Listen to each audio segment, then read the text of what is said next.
Bon matin, passez une belle journée. Moi, le dernier 24 heures, là, je vous dis, c'est catastrophe. Mon projet, mon rêve d'aller aux États-Unis, là, je vous dis, c'est d'aller de là à dans la poubelle. Le camion qu'on a réservé un mois en avance, dernière minute, ils disent non, on n'a plus de camion. Just like that.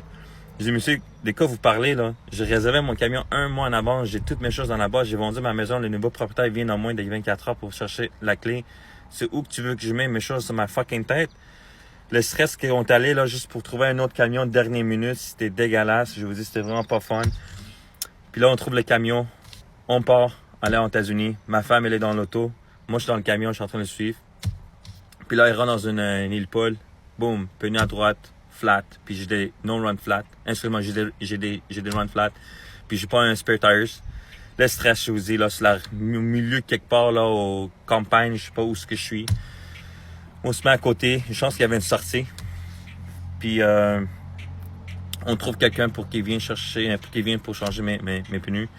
Mais il va venir dans 5 heures. C'est 7h30 là. Fait qu'il est venu vers minuit et demi, 1h le matin. Une chance que j'écoutais ma femme, j'ai mis les 4 pneus l'hiver dans le camion. Il me disait on a la place, amène-le. Peut-être tu peux le vendre là-bas. Moi, je voulais même pas l'amener, je n'aurais pas besoin des 4 pneus l'hiver. Je m'en vais en quelque part qui neige pas, tu sais. Fait que j'ai écouté ma femme, je dis ok chérie, on va le mettre. Une chance que j'avais les 4 pneus l'hiver, comme ça je peux l'offrir à le gars pour changer mes pneus l'été pour l'hiver. Si j'avais pas les 4 pneus l'hiver, oh my god. Là, j'étais foutu, là, j'étais dans la merde. Le gars, il change les 4 pneus, c'est 1h30, 2h le matin, fatigué, je t'ai dit, là, faim, puis soif, puis le stress. Là, on y va à douane, ma femme, elle passe avec son cousin. Moi, je suis en arrière, là, dans mon auto, puis le gars, il me dit, tu vas où? Je pose la question, il me dit, puis là, je fais une gaffe, je dis, ouais, je m'en vais en États-Unis pour habiter et je vais passer mon business en ligne. Il me dit, non, tourne à gauche, on va te poser des questions. Fait que question par question, ils me disent, non, monsieur, tu peux pas aller aux États-Unis parce que t'as pas fait tes papiers en avance.